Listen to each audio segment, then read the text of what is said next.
Bonjour à toutes et à tous, bienvenue dans Podcast Your Opinion, le podcast qui présente l'actualité à travers le regard des ados. Je suis Valérian et mes camarades sont Romane, Fantine, Laurette, Hector, Maëva, sans oublier notre fabuleux ingénieur son, Victor. Merci Victor. Générique, c'est parti.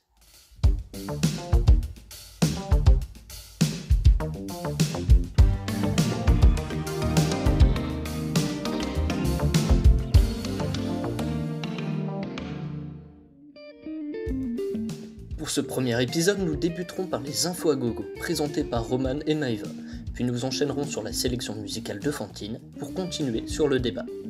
Finalement, nous conclurons par une annonce de Laurette. Sans plus attendre, commençons.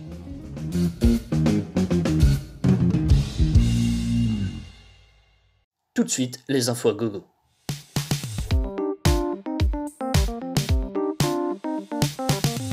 Wesh les gens, je m'appelle Romane alias Roro la Coco et je vais faire la chronique Les infos à gogo. Donc oui, pour le titre, on a eu un certain manque d'imagination, mais ça arrive aussi au meilleur.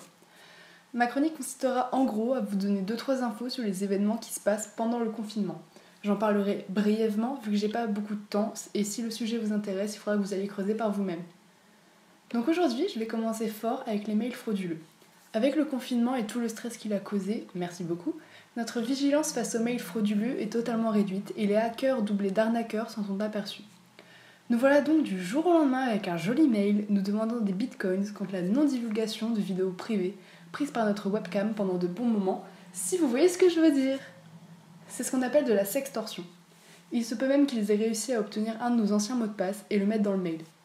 Pas de panique, ce n'est pas votre vrai mot de passe. Celui qu'ils ont écrit, ils ont réussi à l'avoir grâce à certains sites que vous avez visités et qui les enregistrent de manière soi-disant sécurisée. Tu parles! Et voilà une jolie petite liste de nos mots de passe anciens ou récents dans leurs grosses mains de cybercriminels. Ils vont aussi vous dire qu'ils sauront si vous voyez le mail et blablabla. Que des conneries! Face à cette menace, ne pas répondre, surtout pas. Ne pas vous stresser, aussitôt lu, aussitôt oublié. Et le dernier conseil, changez votre mot de passe et n'utilisez pas le même pour tous les sites que vous côtoyez.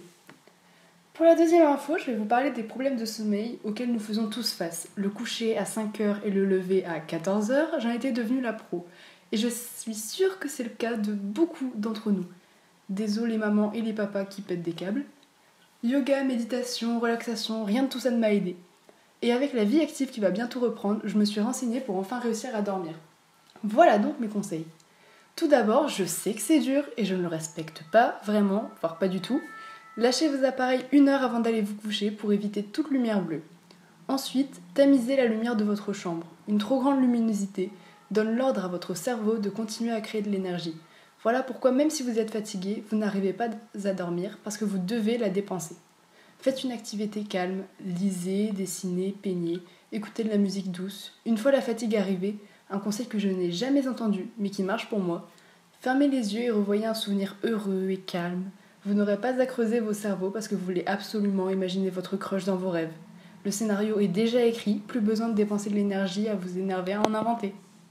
Merci Romane pour ces précieuses informations. Pour ma part, j'essaierai dès ce soir tes fameux conseils. On passe aux infos insolites. Maëva, à toi de jouer.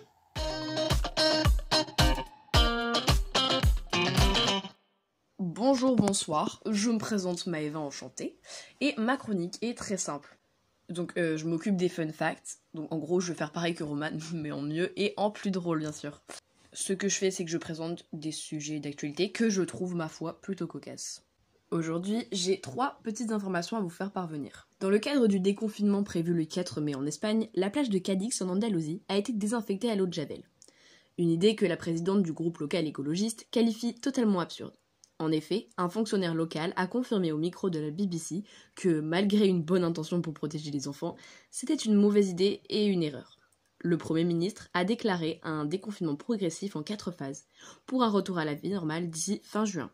Donald Trump a proposé à ses citoyens de s'injecter de la solution hydroalcoolique dans les veines. Sa campagne politique pour les prochaines élections dans 6 mois en a en effet pris un coup. Flash info, on a reçu les listes des McDo réouverts et ils sont tous en région parisienne, le plus proche étant à Franconville. Autant dire qu'on n'est pas près de grailler notre malbouffe préférée.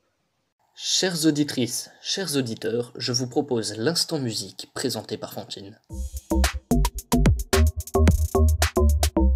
La première musique disponible à l'écoute est Aidez-moi de la chanteuse Alicia.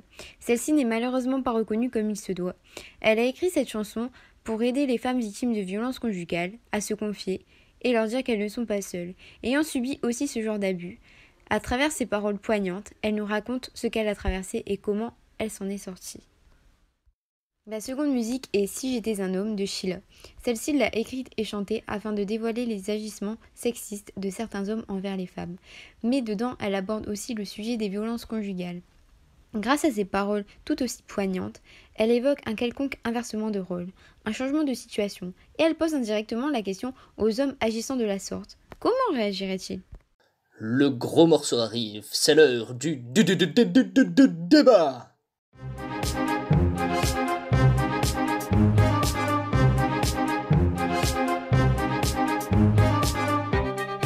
Bienvenue pour ce premier débat. Dans la première partie, nous parlerons des violences faites aux femmes et aux enfants pendant le confinement, puis une seconde partie où il sera question d'environnement, avec une baisse généralisée de la pollution dans le monde. Chacun autour de cette table virtuelle, si je puis dire, pourra donner son avis sur les différentes questions que je vais vous soumettre. Et pour vous, chers auditeurs, vous pouvez réagir avec le hashtag Le Débat sur notre page Instagram.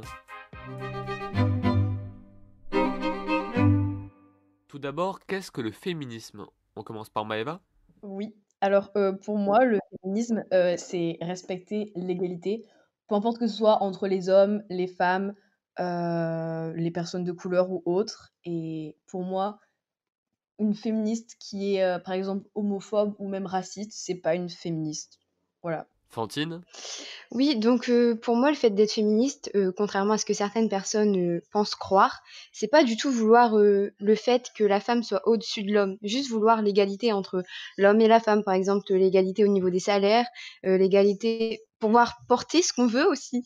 Genre les femmes, elles ont le droit de porter ce qu'elles veulent sans se faire juger, etc. Pour moi, c'est ça, vouloir exactement l'égalité entre l'homme et la femme, pas vouloir que la femme soit au-dessus. On continue avec Valérian. Pour rebondir sur ce qu'a dit Fantine, moi aussi je pense que le féminisme, beaucoup de personnes pensent qu'il s'agit d'un mouvement qui voudrait faire que les femmes soient aient plus d'importance que les hommes. C'est parce que, bien sûr, comme dans tous les mouvements, il y a certaines personnes qui agissent de manière plus égoïste que d'autres. Et c'est souvent ces comportements-là qu'on voit.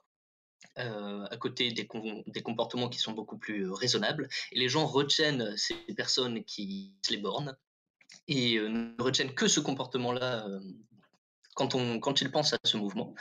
Alors qu'au contraire, le féministe, ça ne devrait pas être comme ce que tous les gens pensent, la femme plus qui aurait peur que l'homme, mais juste une égalité. C'est pour ça que le terme de féminisme, je pense, n'est plus très approprié. Il faudrait plutôt utiliser égalité des sexes, égalité du monde, et essayer de faire comprendre cela au plus de personnes possible. Laurette. Pour moi, c'est simple. Le féminisme ne devrait même pas exister en fait. Il faudrait que les hommes, les femmes et tous les autres soient naturellement considérés de la même façon. Qu'il y ait deux catégories de gens finalement, les sexistes et les gens qui pensent normalement. Je pense vraiment que ce serait un monde utopique. Un monde où les femmes seraient élevées de la même manière que les hommes. Parce que ce n'est pas quelque chose qui est inscrit dans nos gènes, le fait que les hommes soient plus forts, que les femmes soient plus douces. Ce n'est aucunement inscrit dans le code génétique d'un nouveau-né. C'est juste une façon de penser qui est apportée par la société et par l'éducation des parents, malheureusement. Et Romane. Alors pour moi, le féminisme, c'est tout simplement un mouvement créé pour donner la force aux hommes et aux femmes d'ouvrir les yeux sur notre situation. On est tous constitués de sang, d'un cœur, d'un cerveau, alors on mérite tous le même traitement et certaines personnes n'arrivent pas à s'en rendre compte. C'est aussi un mouvement qui réunit des femmes et des hommes, parce que oui, les hommes peuvent être intelligents et supporter cette cause aussi, pour que nous puissions nous donner de la force face aux inégalités que nous subissons tous. Je pense que le terme humaniste serait plus approprié pour ce mouvement, tout comme Sheila le dit dans la chanson. Un mot en plus, Valérian ? Pour reprendre ce que disait Laurette à propos des gènes, l'argument de beaucoup de gros rageux, justement, c'est que la nature a fait que les femmes étaient plus faibles que les hommes, parce que les femmes enfants, les femmes devaient rester donc à la maison et c'est les hommes qui devaient sortir travailler. Mais dire que c'est contre nature que les femmes puissent être les égales des hommes, c'est totalement stupide parce que justement on observe dans la nature beaucoup de cas où ce sont les hommes qui portent les enfants, comme les hippocampes par exemple, qui portent les œufs. Ou alors on trouve beaucoup de cas de singes et d'oiseaux homosexuels. Et justement, je pense que ce qui fait que nous sommes des humains, c'est notre capacité à nous dresser contre la nature, à changer les règles, et pourquoi pas, rien ne nous empêche à inverser les choses, que les femmes, pour une fois, sortent, que les hommes restent à la maison, et que tous soient égaux. On entend souvent parler de Marlène Schiappa, la madame égalité femmes-hommes du gouvernement, des actions qu'elle mène pour les femmes battues, avec le 3919 notamment, le numéro pour les femmes victimes de violences. Avant de vous repasser la parole avec une autre question, je vais vous lire ce que dit la section violence conjugale du site servicepublic.fr. Toutes les violences conjugales sont interdites par la loi, qu'elles touchent un homme ou une femme, qu'elles soient physiques, psychologiques ou sexuelles. Il s'agit des violences commises au sein des couples mariés, pacsés ou en union libre. La victime de violences conjugales qui signale les faits peut bénéficier de nombreuses mesures de protection de la part des institutions publiques et des associations. Ces mesures peuvent même s'étendre aux enfants. Malgré ce que dit le gouvernement, le nombre de féminicides ne fait qu'augmenter chaque jour, avec malheureusement 31 femmes mortes sous les coups de leur conjoint ou ex-conjoint. Alors que pensez-vous de l'action de l'État pour stopper ce décompte macabre? Romane peut-être? Alors pour moi, la peine de prison doit être plus longue, surtout qu'il n'y en a presque jamais. J'ai pas eu le temps de me renseigner sur le nombre d'années ou de mois peut-être de prison, mais il y a rarement de poursuites, et notamment les plaintes doivent être prises au sérieux. Et je pense aussi que ça serait une bonne idée de faire des passages dans les écoles, comme pour le harcèlement, parce que c'est là que commence le sexisme, notamment en sport, avec les profs qui devraient peut-être être, comment dire, passer un test. Voilà, c'est tout. Et tous les profs de sport. Valérian, tu veux commenter? Ouais, pour moi, le principal problème, donc quand on parle de l'inaction de l'État face à ce problème, je pense que pour que l'État agisse, il faut d'abord que ces plaintes et ces violences soient dénoncées en temps réel, parce que le plus souvent, on prend conscience de toutes ces violences seulement bien après qu'elles aient été commises, et c'est souvent trop tard. Le principal problème, je pense, c'est que les personnes, le voisinage, la famille, tout le monde a trop peur de se mêler à la vie d'inconnus, et ils ont sans doute aussi peur des représailles des personnes concernées. Et c'est surtout ça le problème. Les gens ont trop peur et il faudrait les aider et les convaincre à agir pour qu'on puisse réduire finalement le nombre de violences. Pour terminer cette partie, j'aimerais que l'on parle des comptes Instagram des mouvements de lutte contre les violences sexistes et sexuelles, comme Nous Toutes en France par exemple, qui interpellent Emmanuel Macron ou Marlène Schiappa à chaque fois que le nombre de féminicides augmente. Leurs appels à l'aide servent-ils encore vu que le gouvernement ne réagit presque pas? Laurette? Bien évidemment. Il est primordial que chaque cri soit écouté et que chaque cri soit amplifié par ses comptes. Bon, évidemment, je ne peux pas me mettre à la place du chef de l'État. Je ne peux pas avoir l'orgueil de dire que je dirigerai le pays mieux que lui, cela va de soi. Mais bon, j'imagine qu'il a d'autres chats à fouetter que de s'occuper de personnes qui meurent ou qui se font violer. En tout cas, plus il y aura de cris, plus il y aura de mouvements, et plus le mouvement sera grand, mieux ce sera, évidemment. Pour ceux qui nous écoutent, si vous souhaitez que l'on traite plus longuement ce sujet, dites-le nous en commentaire sur Instagram. Maintenant, tout autre sujet, on parle d'environnement. Avec le confinement qui touche presque 4 milliards d'humains dans 80 pays, la pollution a nettement diminué dans le monde. En Inde ou en Chine, les pays les plus pollués de la planète, les habitants redécouvrent leur ville. Ils peuvent observer des bâtiments qui étaient cachés jusque-là par la pollution. Alors est-ce que finalement le coronavirus est le seul moyen de stopper cette pollution? Valérian, tu veux réagir? Oui, alors est-ce que c'est le seul moyen? pense que l'intérêt, le gros point fort du coronavirus, c'est que la plupart des personnes avant pensaient qu'on leur disait il faut agir pour l'environnement, il faut faire quelque chose. Tous pensaient que ce serait trop difficile, que c'était déjà trop tard, que maintenant il fallait profiter avant l'échéance. Mais ce que nous a montré le coronavirus, c'est qu'en une très courte période de temps, de 1 à 2 mois, tout l'environnement s'est éclairci. L'eau est devenue bien plus claire, les forêts se sont revenus à la vie. On a revu beaucoup d'animaux qui étaient censés être disparus. On en a vu même certains en ville, des zèbres et des chevaux courir autour des ronds-points. Et la pollution de l'air aussi. Beaucoup de villes se sont retrouvées purifiées, sans nuages, sans gris. Et je pense que ça peut redonner de l'espoir et du courage aux personnes, à tout le monde, à tous ceux qui étaient désespérés. Et avec ça, elles peuvent comprendre maintenant que avec un minimum d'efforts, on peut avoir beaucoup de changements. Roman? Évidemment que non, le coronavirus n'est pas le seul moyen. On est une société de surconsommation, c'est bien connu, tout le monde le sait. Je pense qu'il suffit juste de produire moins, de ralentir un peu la production, voire un peu beaucoup même. Les usines pollueront toujours, mais déjà beaucoup moins. Ça sera déjà un bon début et ça n'entachera pas notre mode de vie quotidien. Vous pensez que ça va être le début d'un changement de mode de vie pour beaucoup de personnes qui vont se retrouver en vélo dans les grandes villes, par exemple, pour éviter le métro? Maëva? Moi, oui, je pense que beaucoup de personnes changent leurs habitudes de vie et faire plus attention à l'hygiène parce que je pense que c'est une période qui a beaucoup marqué. On est resté quand même pas mal de temps confinés, donc on a quand même eu le temps de bien adopter un nouveau mode de vie finalement et ça a beaucoup changé. Et Laurette? Ce serait incroyable si les gens pouvaient se rendre compte comment l'arrêt momentané de certaines activités fait tellement, mais alors tellement bien à notre environnement. C'est tout simplement la solution. Bon, je ne peux pas dire que c'est la solution, mais c'est une solution plutôt efficace contre le réchauffement climatique. Mais malheureusement, je ne pense pas que les gens arrêteront d'utiliser le métro. Je ne pense pas que les gens pourront renoncer au confort des technologies polluantes, des conforts qui sont bien trop tentants, tout simplement. Dès la fin du confinement, les gens reprendront leurs habitudes.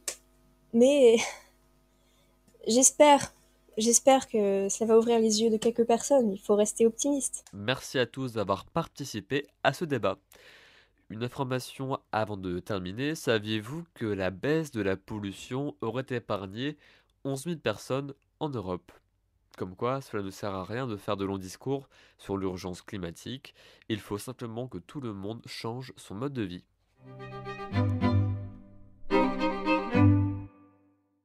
Pour clore notre séance, Laurette nous fait une petite annonce. Bonjour à tous, ici Laurette qui vous parle, en direct de mon lit, parce que vive le budget! Moi, je suis là aujourd'hui pour vous proposer mes services et répondre à toutes vos questions. Vous allez devoir m'envoyer vos questions en vocal dans le lien qui se trouve dans la bio de notre Instagram. Je choisirai les plus intéressantes et j'y répondrai la semaine prochaine. Les questions que vous allez me poser devront porter sur le thème du confinement. Oui, ce n'est pas très original, certes, mais laissez-nous le temps de nous installer, wesh. Laissez-nous le temps de nous sentir à l'aise et après, on pourra entamer les sujets un peu plus cocasses. Le thème changera chaque semaine, alors n'hésitez pas à nous proposer des idées. J'ai hâte de recevoir toutes vos questions et d'y répondre avec toute la sagesse qui m'est conférée. Alors je vous dis à la prochaine, soyez heureux et prenez soin de vous. Merci d'avoir écouté ce premier épisode de Podcast Your Opinion et merci encore à Victor. Quel taquin, Victor.